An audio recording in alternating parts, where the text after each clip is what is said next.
You are listening to the Night and Day podcast, featuring the interview archives of Western New York music writer Thom Jennings. Thom has interviewed some of the biggest names in music and entertainment, and now you can enjoy these never-before-heard interviews. Here's your host, Thom Jennings. Welcome to Night and Day. This is Thom Jennings, your host, and first I guess I have to apologize for not keeping up with all these episodes, and so I kind of have to get around to recording them when I get an opportunity to record them. And even today not being the most opportune time here in Western New York, I've got my next door neighbor mowing his lawn. So if you hear something in the background, that's a lawnmower. So I don't have the most silent studio on the planet. So I apologize for that. Anyhow, today's episode is one I had posted something on social media to see which old interview recording that people wanted to hear, and this was the one that they seemed to overwhelmingly want. It was Tommy Chong. That's my neighbor's lawnmower getting even closer. This is, as I said, this is where you really know that I'm just some guy sitting in a bedroom in Albion, New York, which is a really small town in the middle of nowhere. Actually, I think he stopped finally. Anyhow, Tommy Chong was coming to a place called the Riviera Theater in North Tonawanda, which is a suburb of Buffalo. And I'll be honest with you, I was really surprised that I had the opportunity to interview him. I mean, there's certain stars, celebrities, whatever you want to call them, that always seem a bit out of my league. And I always felt Tommy Chong was one of those guys. I mean, I grew up listening to the Cheech and Chong albums, and I had a friend of mine, Eric Sterling, who, I don't know if he'll ever listen to this episode. Maybe he will. And if he does, hi, Eric. But Eric and I went and got tickets to see the Cheech and Chong reunion show in Rochester, New York. And, funny story, there was a security guard that was outside, and there were some people smoking some things that you would expect to be smoking at a Cheech and Chong concert. And they were getting a little paranoid about the security guard coming up. And once he came up to our group, the guy just reeked of alcohol. And at the end of the show, he wound up going backstage somehow. I'll tell you, this interesting thing about Cheech and Chong is that there was a whole group of people that were just hanging out backstage, hoping to meet them. And they did their, expensive little meet and greet paid thing, which is probably, a couple $100. And then anybody that happened to be hanging out backstage or by the backstage door in Rochester, they just let them through. And this security guard guy, I mean, he was, he's funny. We're talking to him online. He talks about how he was a former drug addict and, blah, blah, blah. And he just reeked of alcohol. I mean, he was clearly on the job drunk, doing parking duty for Cheech and Chong. So I don't know. Maybe I find that story a little bit more humorous because I lived it than you will. But anyhow, Tommy, this is his son is the one who kind of handles his career, handles his publicity, I guess, and he was the one that handled this phone call. And Tommy's, it does, I will pre-warn you, there's a break in the middle. We had an issue with the phone connection. I can't remember if it was on his end or my end. I was actually conducted this interview from my old office when I used to work for a not-for-profit agency that helped troubled youth, Hillside.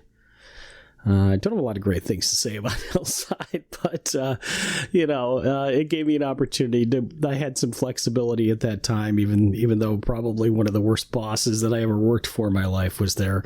But this was one of the few things I can look back on in that job in a town called Lockport that actually makes me smile even a little bit. So anyhow, I hope you enjoy this interview. I hadn't listened to it in a long time. There's a kind of a funny story about my son Trevor, and we were able to share this interview with him in the car at one point, and he hadn't heard it, and he got quite the kick out of it.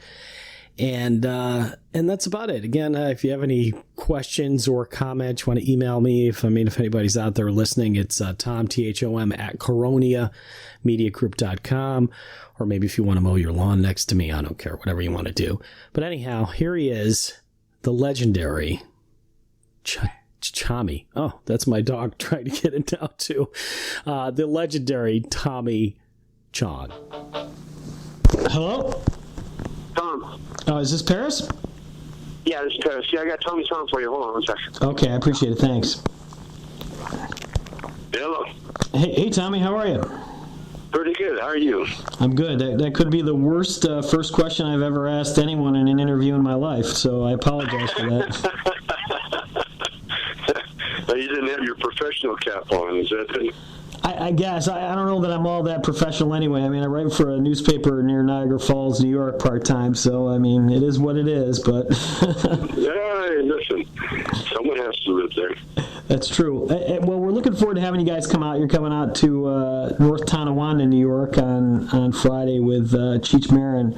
And I guess the first question I'll just ask is, I know it's been a few years now, but can you talk about what brought you and Cheech back together and what that meant to you?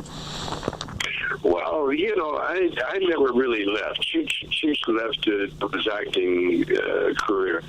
And I sort of just waited around and, learned how to do stand-up and so when the time was right, and he was ready to come back, it all worked out fine. And, I mean, you guys, did you maintain a fairly close friendship in the years when you guys weren't doing the stand-up together? Well, we're brothers. We're closer than brothers. And so there was, I always knew what he was doing. He always knew what I was doing. And we would even, talk to each other through the media, and I was always, in his corner, he was always in mine, We just went separate. We actually divided and conquered America because had we stayed together, we would have been, we would have been history, would have been old news. But the fact that we broke up when we did, we left a lot of people wanting more Cheech and Chong. And when we got back together, it just worked out perfectly, because now everybody, there's a lot of anal people out there that, they can't stand the salt, being away from the salt and the pepper shaker, Yeah. And so when we got back together again, it was a big relief for a lot of anal people. Well, I mean, it's interesting because comedy is often a solitary thing. I mean, your wife, I got to see you guys, and your wife Shelby opened up, and she just does a hilarious opening set. But I mean, you have to admit the chemistry between two people is so important, and there just haven't been there's been some comedy duos that have worked really well, but I can't think of anyone since you guys that really have been as successful a duo. No, because it's a business. It was a business. With Cheech and I, it was very freaky the way it happened. I've always had partners, but usually in bands. Like I'd team up with some singer and we'd put a band together, and then the band would fall apart and the singer would, get other things going, and I've always had a partner. Even before I had a band, I always had a funny guy that I hung with, and I was like, I was instigator. I'd always get my partner to be doing funny things. And when Cheech and I met each other, it was like very, very cosmic, because he moved up to where I grew up, and he knew about me before we even met. And then when we did meet, it was a very, very special. There was stuff very special. And I think really that we were meant, because we're so connected to the marijuana thing. I believe that the forces that power the universe wanted us to introduce him to the world in a non-threatening, non-violent manner, in which we did, and it just worked out. And I think that was our mission. I think that's why, that Cheech and I were meant to be together. The universe wanted the world to be turned on to him. Well, and it's interesting because, I mean, you've certainly seen the evolution of the acceptance of marijuana and hemp and all those other things. And I think when you guys first burst on the scene, there was two very different camps as far as when it came to marijuana. Don't you think that, I mean, even though there are people that are really opposed to marijuana legalization, that there's more of a middle ground now than there was when you guys first came out? Well, yeah, there were the ones that oppose it. They're opposed. They're the police people that that love that law where they can just arrest people for smoking a flower. They love that law. Because it really goes against the Constitution. And it's a racist law, and so a lot of racist people, they oppose any kind of legalization. But they're such a minority now, and it's the same as the hemp plant itself. There's a lot of oil, Dow Chemical, a lot of chemical companies, and a lot of pharmaceutical companies that are wringing their hands trying to figure out how they can put a patent on the hemp plant. But forget it, it's not going to happen. And so there's a lot of forces, but the force hemp has proved to be such a good medicine. I mean, it actually heals cancer. It helps people with Alzheimer's disease. It helps people with MS. I mean, this is no joke. And it's than the poisons that the medical profession have been hoisting on people for years now. And so it's more serious than just a couple of guys getting high and giggling at stupid things. There's a very economic shift that's going to happen, and it's happening now. And you speak from personal experience. I mean, you're going. The last I read, you were going through a bout with prostate cancer, and you were taking a hemp supplement, like a hemp oil, and that was a effective treatment, if I remember correctly.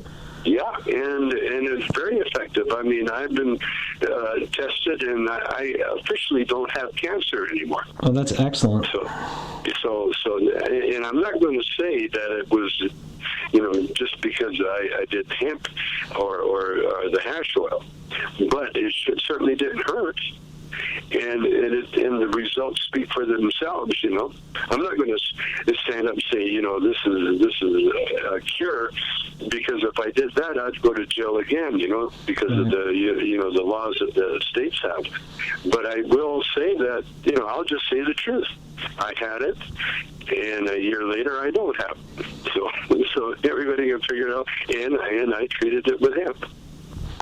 I mean, and you touched on the jail thing, too. I think most logical people that watched everything that went down with your, with the way that the legal system dealt with you, just thoroughly scratched their head. I mean, that whole experience, I don't know that you could even describe it, but even from an outsider's point of view, it just seemed so bizarre, especially if nothing else, because you were a celebrity, and people have the misconception that, celebrities get off from anything. I think in this case, your celebrity status actually worked against you. Well, it did, but what I really did, I outed the system. I mean, you got to remember, the people that put me in jail and they took America to war, 2 wars, based on lies, the weapons of mass destruction lie, and that was the same time that they put me in jail for shipping a bong across the state line, which I never did, and they knew it. They knew all this, but they couldn't lose. Thank you for calling in our Put speaking on my assist you. Yeah, can I have room 3513, please? What's the last name, sir? Should be Chong. Call one, please. Thanks.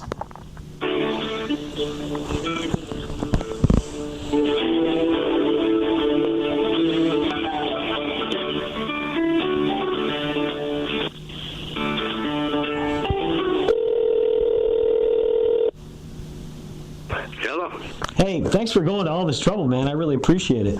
Oh, no problem. So where did I get with the answer?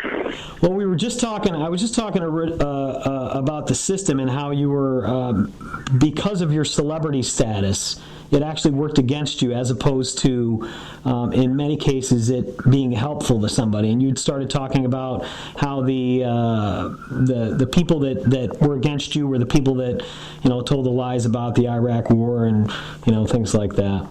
Yeah. Well, we're obviously dealing with some monumental lies, and I was supposed to be a diversion. They kind of had planned. They were looking for people to protest like they did the Vietnam War, and so they were like doing a preemptive strike against me, and the whole industry, the bong industry and the smoking industry, and when they did all their searching and that, the only guy they come up with that had any kind of visibility nationally was myself, and so they had to find a way to save face and to justify the $12 million they spent, and so they were out to get me. And it was you think about it, it's the United States government. When they're out to get somebody, you don't have much of a chance. So what I did, I didn't fight it. They were ready to. They were praying I would fight it. And then they would just stall and just run me. Broke. They would break me, and so I never fought it, and I did the opposite. And then all of a sudden, they had to face the truth of what they did, and they just took a beating from all the press, everybody, right wing, left wing, everybody. There wasn't one soul, I don't think, that justified. Oh, Bill O'Reilly said, yeah, the reason I went to jail was that I had 17 priors. And that was a lie, because I had no prior arrest record whatsoever, and that was the only one that sort of stuck up for. And then O'Reilly went on, and he made amends. He tried to correct it. But as usual, when they correct something, it's never publicly. It's always on the back page or something. Well, if there's anybody that I would not want on my side, it would be Bill O'Reilly. So I suppose that works out. No kidding. and kidding. Your wife does part of her opening routine. At least when I saw you in Rochester, New York, a couple years back, Shelby talks a lot about the whole process and has really been able to use it to make some great jokes. But for a while there, was it even too difficult to use as part of your act? Well, no, not at all. Not at all. Because I worked right up until I went into jail. And in fact, we had a big going into jail party in Grand Rapids, Michigan, where they presented me with a cake with a file in it. It was pretty funny. And no, we just treated it, like a celebrity pot bust that was just going to show, the authorities that I'm not the guy that they hoped I was. And then when I was in jail, the government tried to set me up. I got offered pot every day, almost every day that I was there. There was someone offering me a joint, and then they would drug test me soon after I got offered. And so I beat them for 3 years. I never smoked nothing, and I got away. I got a clean record. It was good. Well, and I won't take up too much more of your time. I'll throw a couple of kind of quirky questions at you. I took an online poll this morning when I was preparing for this interview of which Beatle that you hadn't pot with. And I had actually picked Ringo, but it turned out it was Paul. I still find that to be kind of funny because Paul, like you said, is the guy that you associate with it the most. But well, yeah, Paul got busted in Japan with it. Paul was the pothead of the group. Oh, it was funny, and he's the only guy. Well, I haven't met Paul yet, Well, there's certainly still time. He's touring, so. Yeah. I might. He's on my bucket list or my pot list, my bong list. And one of my favorite movies of all time, Up in Smoke, which I'm sure is a lot of people's favorite movies. Just hilarious. One of my favorite part is where you talk about the dog eating the stash and all that kind of stuff. How long did it take you guys to write that stuff? And I think that was mostly your comedy albums that kind of a culmination of that stuff, wasn't it? Or well, it was our live act. Just like you said, you saw Shelby do her live act. It was our live act that we had honed maybe over 10 years. And so when we got to do it in a movie, it was pretty well. It was long, it was the whole bit. The whole bit was almost 30 minutes. So it went from like 2-minute bit to a 30-minute bit. And so when you and Cheech got back together to do the stage act, you brought a lot of that stuff back, and was it just really fun revisiting that stuff? Yeah, it was a lot of fun, but it's a challenge too, because you have to update everything and you have to change everything, and then you look for new stuff, So the live act is really getting exciting now, because we're on the same wavelength kind of thing now, And so it's getting exciting, and we're getting more into music, than we've ever have been. And that's what we wanted to do. That was our whole initial plan, eventually, to be able to do half a concert of comedy and another half music. And that's what we're going to be doing with these bands coming up, Yeah, that's a great set. Well, it's funny that one of my earliest memories, 35 years ago, was a close friend of mine named Charlie. He did a version of "I Was Framed," which oh yeah, just a great song. Oh, that's funny. And I know when I saw you guys, you did a whole kind of a tribute to a blues artist. If I remember, you were playing the guitar and everything. It was just a lot of fun. The blind Millie Chilling. Yeah, that's the guy. Yeah, the blind Millie Chilling. Yeah. Blind's been to rehab now. He's pretty coherent now.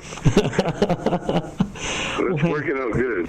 Well, listen, hey man, this has been an absolute thrill of a lifetime. I am very excited to see you guys again, because I've seen you before when you come to North Tonawanda, and this is one of those few interviews in life that I can check on my bucket list. I got to talk to and interview Tommy Chong, and my son Trevor came with me to the last show. We've got a picture of you and Cheech backstage in Rochester where we had a chance to meet you. So, oh, good. Yeah, so that was very cool. He jokingly wanted me to ask you because I mistakenly knocked over his giant glass bong and smashed it. And he said, "Oh no!" Yeah, he said, "Well, you need to talk to Tommy Chong and see what he would say, if he did that to his son." So. Well, my son was the one that owned that ran the bong company that we had, so he would have just made another one. Well, my son can't make another one, so he was just kind of upset about it, but Oh well, hey, bongs happen.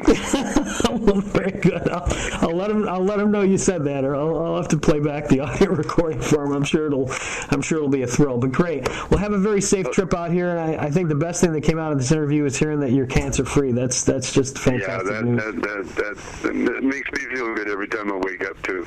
Yeah, that's what my dad died of. So it's something that certainly hits close to home. So I'm very glad to hear that whatever it was that healed it, God bless you, and I hope you have a ton more years making a lot of people like me laugh. Yeah, thanks a lot, man. And come by and say hi to us, okay?